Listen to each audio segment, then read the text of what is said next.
Rajarshi Shahu Chhatrapati memorial ट्रस्टतर्फे Rajarshi Shahu व्याख्यानमालेचं आयोजन करण्यात आलंय. यात भारतीय संविधान आणि सामाजिक न्याय या विषयावर संविधान अभ्यासक डॉक्टर राहुल कोसंबी यांनी दुसरं पुष्प गुंफलं. यावेळी बोलताना त्यांनी सामाजिक न्याय ही 20व्या म्हणजेच प्रबोधन काळाचं अपत्य असल्याचं सांगितलं. भारतीय संविधानात सामाजिक न्यायाला सर्वाधिक महत्त्व आहे. प्रत्यक्षात मात्र याच्या विपरीत परिस्थिती पाहायला मिळते.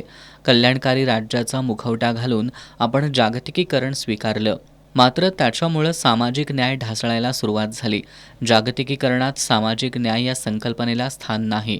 खाजगीकरण, उदारीकरण, कंत्राटीकरण, ग्राहकवाद, चंगळवाद, अतिरेकी लालसा ही जागतिकीकरणाची संरचना सामाजिक न्यायाच्या विरोधातील असल्याचं त्यांनी सांगितलं.